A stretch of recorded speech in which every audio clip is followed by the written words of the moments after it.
Assalamualaikum warahmatullahi wabarakatuh. Alhamdulillahi rabbil alamin. Wassalatu wassalamu ala nabiyyina wa sayyidina Muhammadin wa ala alihi wa ashabihi ajma'in. Amma ba'd. Rabbi shrah li sadri wa yassir li amri wahlul 'uqdatam min lisani yafqahu qawli. Segala puji bagi Allah, kemudian salawat dan salam kepada Rasulullah, pada keluarga dan seluruh sahabat-sahabatnya. Ya Allah muliakan insyaAllah bapa-bapa dan ibu-ibu jemaah salat subuh yang telah datang kerana Allah, dan mudah-mudahan semua yang kita lakukan tercatat di sisi Allah Subhanahu wa ta'ala.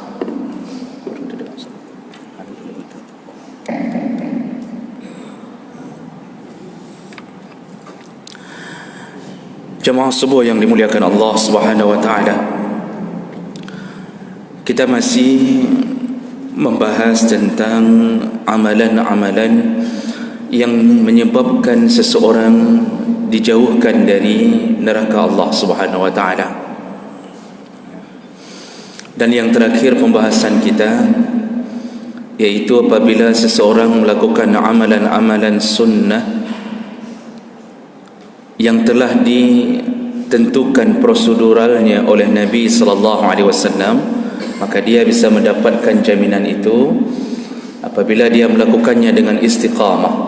Di antaranya yang melakukan salat qabliyah zuhur 4 rakaat lalu ditambah dengan ba'diyah zuhur 4 rakaat. Rasulullah berkata, barang siapa yang melakukan 4 rakaat sebelum zuhur lalu kemudian 4 rakaat sesudahnya, maka diharamkan jasadnya disentuh oleh api neraka. Yang penting istiqamahnya. Jadi bukan melakukannya hanya sekali-sekali saja. Amalan berikutnya yaitu cara menghindar dari api neraka Allah dengan cara memohon kepada Allah. Artinya kita sendiri yang bermohon-mohon kepada Allah agar Allah menjauhkan kita dari nerakanya. Nah, ini tentunya maksud adalah melalui doa. Semakin yakin seorang hamba dalam meminta sesuatu kepada Allah, maka semakin dekat kemakbulan doa di sisi Allah Subhanahu wa ta'ala. Jemaah yang dimuliakan Allah Subhanahu wa ta'ala, Rasulullah sallallahu alaihi wasallam melalui hadis dari Anas bin Malik radhiyallahu anhu, qala an-nabi sallallahu alaihi wasallam, Rasulullah berkata, man sa'ala Allah al-jannah, barang siapa yang memohon kepada Allah untuk dimasukkan ke dalam surganya salasa marrat, 3 kali. Qalatil jannah, jadi barang siapa yang bermohon selalu kepada Allah dengan mengulang kalimat mohon dimasukkan surga, atau biasanya dalam doa-doa dalam hadis yang lain, Allahumma adkhilnil jannah, atau Rabbana adkhilnal jannah.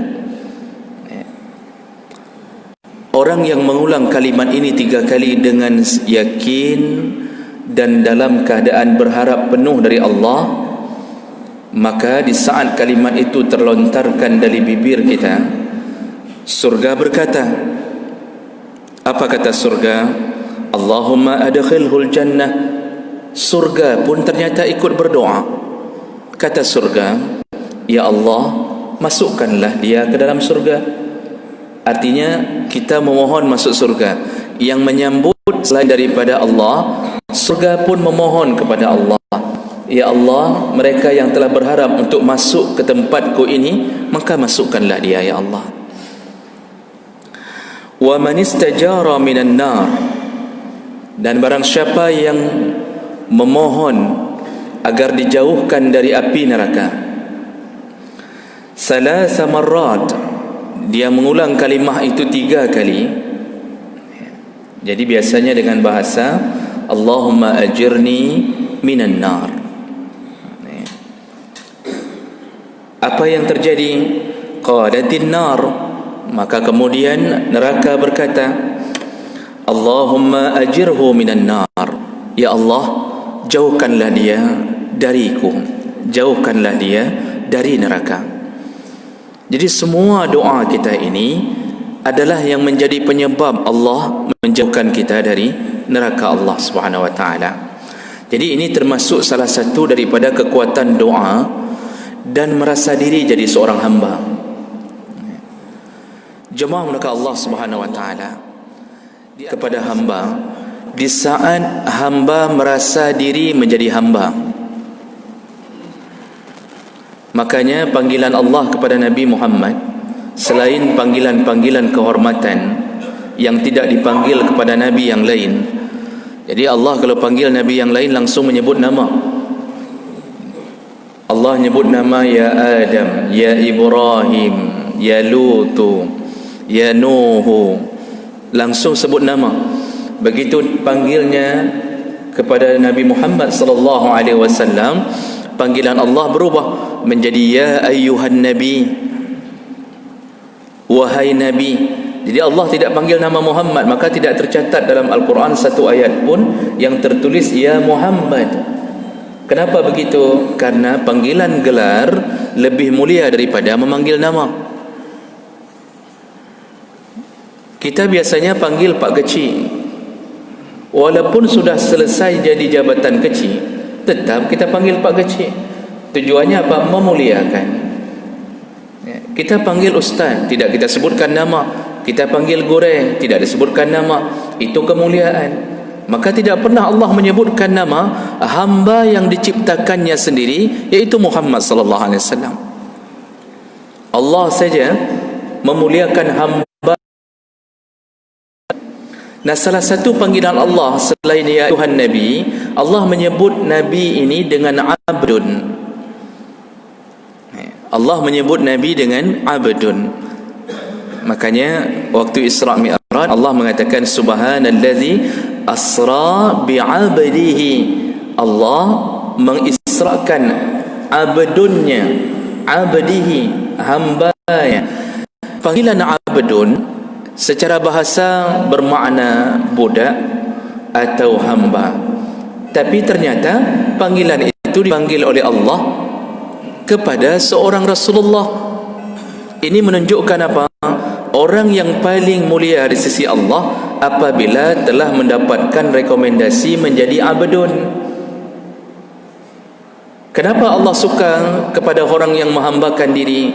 Karena orang yang menghambakan diri kepada Allah benar-benar tahu, benar-benar yakin bahawa dia adalah hamba, Allah adalah Tuhannya. Allah senang kepada orang yang seperti ini. Jadi kita tahu diri kita siapa, Allah siapa.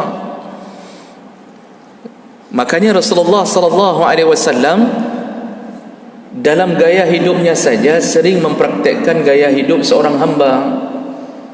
Padahal beliau bukan budak, tetapi gaya hidupnya mempraktekkan gaya duduk seorang hamba. Maka disebutkan dalam beberapa hadis Rasulullah kalau makan pun tidak mau bersandar. Ketika ditanya, kenapa engkau tidak bersandar ya Rasulullah? Kata Rasulullah, aku duduk seperti duduknya seorang hamba. Aku tidak ingin duduk seperti seorang raja. Raja bersandar. Kata orang Aceh ini turunan raja, maka semua makan dalam keadaan bersandar. Kalau tidak bersandar tidak enak apa? Yang lebih parah lagi, sudah bersandar pegang HP atau pegang remote TV. Nah, Rasulullah tidak bersandar. Rasulullah kalau duduk makan dia angkat kaki kanannya, ya, lutut kanannya diangkat dengan cara diletakkan paha kirinya. Jadi duduknya sebelah terangkat, sebelah ke bawah, dan itu cara duduk seorang hamba. Jadi salah satu yang membuat Allah memuliakan kita adalah di saat kita merasa diri benar-benar hamba Allah. Dan ini malah membuat Allah memudahkan kita untuk menjauh dari nerakanya. Kita saja dalam kehidupan sehari-hari, kalau dengan orang kaya, Masya Allah, kita hambakan diri luar biasa. Di saat kita dapat kerja darinya, kita diberi gaji olehnya, lalu kadang-kadang ketika menjelang hari raya kita diberi sesuatu, THR kah, atau parcel kah, atau angpau kah, itu saja, hanya karena itu saja kita bisa menghambakan diri kepadanya. Apa-apa yang disuruhnya kita lakukan, tidak kita bantah sama sekali. Itu dengan orang kaya saja kita tidak bantah. Kalau ada orang yang mau melawan, malah kita yang membelanya. Itu baru dengan orang kaya yang memberikan gaji 2,5 juta tiap bulan untuk kita. Maka kita bersedia menjadi babunya. Kita bersedia di saat di luar pekerjaan kita, kita diminta untuk mungkin menyapu rumahnya. Kita bersedia untuk mengangkat barang-barang dari rumahnya, padahal itu bukan pekerjaan kita. Kenapa kita mau? Karena kita berharap jangan dipecat olehnya. Itu baru dengan sesama hamba kita sudah menghambakan diri. Bagaimana keadaan orang, Masya Allah, yang tidak tahu siapakah yang memberinya rezeki? Yang memberinya rezeki bukan orang kaya tadi. Bahkan orang kaya tadi pun kaya karena diberi rezeki oleh Allah. Aneh orang hari ini menghambakan diri kepada bosnya, pimpinannya, komandannya, tapi tidak pernah menghambakan diri kepada Allah Subhanahu Wa Taala. Padahal seluruh hidup para pimpinannya juga mereka berasal dari Allah Subhanahu Wa Taala. Jadi takutnya kita kepada para pimpinan. Kalau pimpinannya saleh, masih okey, berarti dia pun merasa diri jadi hamba Allah. Oleh karena itu, salah satu yang membuat kita bisa menjauh dari neraka, hambakanlah diri kepada Allah dengan memohon-mohon kepada Allah. Apa permohonan kita? Ya Allah, jauhkan kami, hindarkan kami dari api neraka, ya Allah. Ini kan sama seperti kita menghibah-hibah kepada bos kita, ya, tolonglah Pak, kalau bisa jangan dipindahin Pak, tolonglah Pak, kalau bisa dipindahin Pak. Jadi kita permintaan kita antara dua saja, jangan dipindahkan atau minta dipindahkan. Yang pingin mutasi ke kampung halaman, kita bermohon-mohon kepada pimpinan kita, nepindah long hai Pak, di sana saya keluarga, di sana istri, di sana anak, di sana, janganlah saya ditugaskan di sini terlalu lama. Itu sampai nangis-nangis Pak, sampai cium-cium tangan, ada yang cium kaki Pak. Itu bermohon-mohon kita itu untuk apa? Bermohon kita itu hanya untuk meluluhkan hatinya, agar kita segera diberi surat tugas tempat kita berada atau di tempat kampung halaman kita. Itu harapan kita kepada orang yang seakan-akan menjadi pemberi rezeki kepada kita. Kenapa orang hari ini tidak mendatangi Allah yang mengatur segala urusan kita? Kenapa orang hari ini tidak menyembah Allah, menghamba-hambakan diri kepada Allah, bermohon-mohon kepada Allah, menangis kepada Allah, samakan kepala dengan lutut kita? Makanya posisi sujud adalah posisi yang paling cepat dimakbulkan doanya oleh Allah. Kenapa? Di saat itu kaki dan kepala sama. Yang hari ini kita bangga-banggakan kepala selalu di atas, tapi ketika sujud posisi kaki, lutut dan kepala sama. Di saat itulah Allah mengatakan, inilah hamba, dia tahu siapa aku dan dia tahu siapa dirinya. Maka orang yang sedang sujud disuruh perbanyak kan doa. Orang yang sedang sujud itu tidak ditolak Allah Subhanahu Wa Taala. Jadi jangan hanya baca Subhana Rabbiyal A'la, tambah lagi Pak, minta apapun, tapi jangan dengan bahasa Indonesia, ya, hafal saja doa-doa para nabi. Ada itu mintalah kepada Allah, Allahumma ajirni minan nar. Paling kurang ucapkanlah Rabbana atina fid dunya hasanah wa fil akhirati hasanah wa qina azaban nar. Atau apa saja. Yang belum punya anak minta anak, yang belum punya isteri minta isteri, yang sudah punya isteri macam-macam. Karena kalau doa itu terdengar ke belakang, isteri yang makmum itu habis salat langsung kena tepuk jidatnya. Jadi jemaahkan Allah Subhanahu Wa Taala. Maka salah satu yang menyebabkan kita terhindar dari neraka adalah bibir kita sendiri. Rasulullah sallallahu alaihi wasallam tidak lepas bibirnya basah dengan memohon-mohon kepada Allah. padahal beliau orang yang maksum, beliau orang yang dijamin tidak mungkin masuk ke dalam neraka. Tidak mungkin. Bagaimana mungkin orang jadi nabi tapi tidak ada jaminan masuk ke dalam surga? Karena kalau sudah begitu ceritanya, maka tidak layak nabi menjadi suri tauladan. Kalau ada kemungkinan nabi masuk neraka, maka tidak layak jadi suri tauladan. Kita ini tidak ada jaminan, walaupun disebut ulama, disebut alim, disebut saleh, tidak ada jaminan. Allah rekomend suri tauladan, suri tauladan. Maka tidak mungkin. Karena dulu Quraisy Shihab pernah, Profesor Dr. tidak ada jaminan masuk surga. Ini bodohan nyata yang dilakukan, yang tidak mungkin memikirkan itu. Tapi ternyata terfikirkan. Logikanya, bagaimana mungkin orang yang tidak dijamin surga bisa menjadi contoh teladan bagi kita? Dia sendiri saja selamat. Maka kadang-kadang Pak, orang yang terlalu itu kadang-kadang bisa terjerumus sekali-sekali. Terjerumus sekali-sekali dalam kebodohan-kebodohan. Ini menunjukkan bahawa siapapun dia arti perbuatan buruk kita dizalimi. Padahal enggak disiksa. Hanya disuruh tunggu saja sudah terasa lamanya. 8.30 bertambah lama, jam 9 tidak datang juga, maka kita ambil keputusan untuk segera meninggalkan tempat itu. Lalu kita tidak akan pernah percaya lagi kepada orang itu. Itu baru perbuatan yang dizalimi cara menunggu. Bagaimana seandainya kita berada dalam neraka 15 menit dalam keadaan tersiksa, tidak lepas-lepas siksanya, enggak ada jedanya, enggak ada jeda. Jadi dalam neraka itu jangan berfikir kita bisa istirahat. Tidak bisa istirahat. La yamutu fiha wa la yahya. Tidak akan mati, tidak akan hidup. Tidak bisa mati, tidak bisa hidup.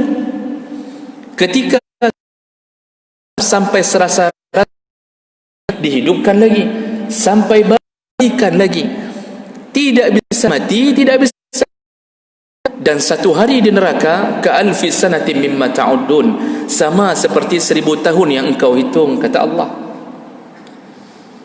Oleh kerana itu, orang-orang saleh, orang-orang yang beriman, rasa takutnya neraka membuat mereka tidak bisa memejamkan mata di malam hari. Karena itu waktu pergantian shiftnya para malaikat, 7 kali kalimat Allahumma ajirni minan nar, ya Allah jauhkan aku dari api neraka. Kami dulu di pesantren itu kalimah ini sering kami ucapkan. Sayangnya hari ini zikir-zikir menghilangkan kalimah ini. Tidak terdengar lagi zikir-zikir dalam masjid-masjid untuk mengulang-ulang kalimah ini. Padahal memang di dalam beberapa kitab, bahkan banyak kitab, dalam kitab Al-Azkar Imam Nawawi, dalam kitab Fiqh Islami wa Adillatuhu, saya mendapatkan bahawa diulang-ulang oleh para ulama, ucapkanlah 7 kali setelah selesai salat, Allahumma ajurni minan nar, 7 kali. Barang siapa yang mengucapkan itu lalu dia mati sebelum maghrib, maka Allah akan kabulkan permintaannya, diharamkan tubuhnya dari api neraka. Lalu barang siapa yang mengucapkannya di waktu maghrib 7 kali, Allahumma ajirni minan nar, kalau dia meninggal setelah itu, artinya sampai menjelang subuh, maka Allah kabulkan doanya, Allah haramkan jasadnya disentuh oleh api neraka. Jadi ini sebenarnya dilazimkan kembali. Kita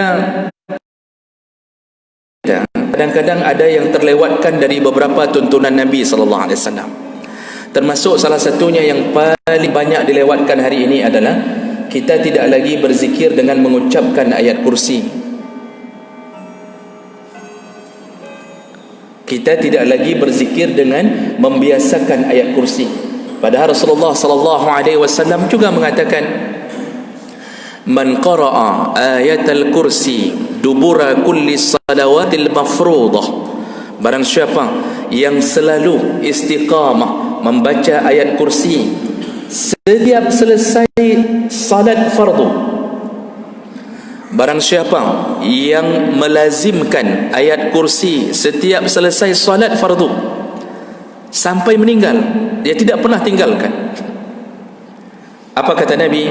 Lam tamna' bainahu wa bainal jannah illa al-maut. Kalau dia meninggal, tidak ada yang bisa mencegahnya untuk bisa masuk ke dalam surga Allah Subhanahu wa taala. Tidak ada yang bisa mencegahnya masuk ke dalam surga Allah. Ini hadis sahih, bukan hadis dhaif. Makanya kadang-kadang orang yang faham ini, walaupun ketika berzikir dalam masjid tidak terdengar, maka dia sempatkan waktu sebentar untuk membacanya sendiri. Bapak Ibu yang dimuliakan Allah, ada hal-hal yang kadang-kadang remeh, tapi itulah yang menjadi pilihan Allah untuk menyelamatkan kita. Mungkin semua amal kita yang lain mungkin kurang, tapi karena Allah lihat kita begitu seriusnya membaca ayat kursi setiap selesai salat fardu, bisa jadi Allah ambil ini untuk membuat kita masuk surga. Karena kita tidak semuanya mampu melakukan semua amal sekaligus.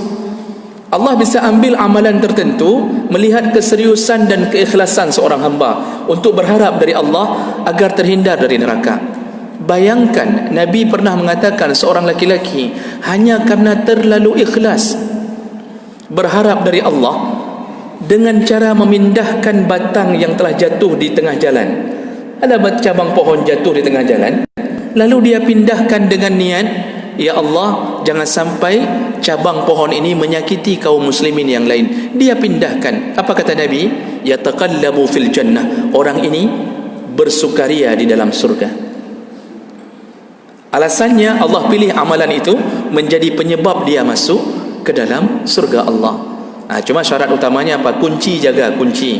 Apa kuncinya Pak? Rukun Islam. Itu yang dijaga. Ada orang pindahkan batang kayu, Masya Allah, luar biasa baiknya Pak. Asal jatuh batang kayu, dia sudah siap dengan gerinda, itu langsung nge Pak. Salat tidak pernah, puasa tidak. Ini apakah peluk juga yang model-model begini? Jadi itu tidak benar. Kunci jaga. Karena kalau salat tidak ada, maka pintu yang lain tidak terbuka. Pintu yang lain tidak terbuka. Jadi jemaah mereka Allah Subhanahu wa taala, yang terakhir, bahawa Rasulullah sallallahu alaihi wasallam mengajarkan kita setiap selesai salam, sebelum salam, ketika sudah selesai baca doa-doa tasyahud, sebelum salam itu disuruh berdoa lebih dahulu. Ini berdasarkan hadis dari Abi Hurairah Muslim. Rasulullah bermohon kepada Allah 4 perkara, dan selalu dia baca itu sebelum mengucapkan salam. Jadi setelah kalimat fil alamina innaka hamidum majid, itu jangan langsung salam, tapi biasakanlah di mulut untuk memohon kepada Allah dengan 4 perkara. Apa dia? Rasulullah mengajarkannya, Allahumma inni a'udzubika min azabi jahannam. Ya Allah, aku bermohon kepadamu dari azab Jahannam. Tentang dahsyatnya neraka diwakili oleh kalimat Jahannam. Apa arti Jahannam? Jahannam itu sumur yang paling dalam secara bahasa. Dalam kamus Al-Muhit, kamus bahasa Arab disebutkan Jahannamun, itu artinya sumur yang paling dalam. Maka neraka paling dalam itu Jahannam. Sampai-sampai ketika Rasulullah pernah duduk dengan sahabat, lalu kemudian tiba-tiba terdengar suara gelegar dari langit. Rasulullah bertanya, kalian tahu suara apa itu? Sahabat mengatakan, kami tidak tahu ya Rasulullah. Lalu Rasulullah menjawab, itu suara batu yang dilemparkan oleh malaikat 70 tahun yang lalu, baru sampai hari ini di dasar neraka. 70 tahun yang lalu dilemparkan, baru sampai hari ini, kata Rasulullah, di dasar neraka. Makanya Jahannam itu bahan bakarnya adalah waquduhan nas wal hijarah.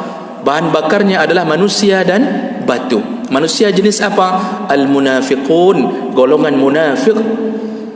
Dia muslim, KTP Islam, tapi kerjanya menghancurkan Islam. Makanya berdoalah selalu dengan 4 perkara. Pertama, mintalah perlindungan dari Allah. Jadi jangan salam dulu, biasakan jangan salam dulu. Tapi kalau sudah salam jangan balik lagi. Kalau baru-baru belajar sudah salam, assalamualaikum ketua ulum, jangan sebutkan kalimat ketua ini. Itu bisa batal ulang lagi solat, karena salam pertama rukun. Kalau sudah masuk ke rukun tidak boleh balik ke sunnah. Tidak boleh balik ke sunnah. Makanya orang kalau salat hari raya itu kalau lupa takbir di rakaat kedua 5 kali, itu jangan disubhanallahkan terus-terusan. Kalau imamnya ahli fikih, pasti dia tidak akan kembali. Tapi kalau imamnya belajar fikih hanya di kulitnya saja, itu akan kembali mengucapkan Al-Fatihah, kembali mengucapkan takbir 5 kali. Padahal dia sudah masuk ke Al-Fatihah, batallah salatnya. Jadi jangan sampai makmum lebih reman daripada imam.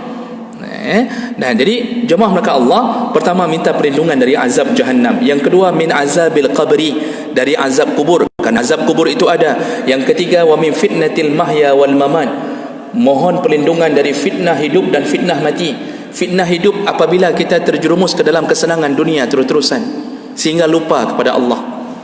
Fitnah mati apabila kita tidak sanggup menjawab pertanyaan para malaikat setelah kematian kita. Itu ujian kematian. Berlindunglah dari itu.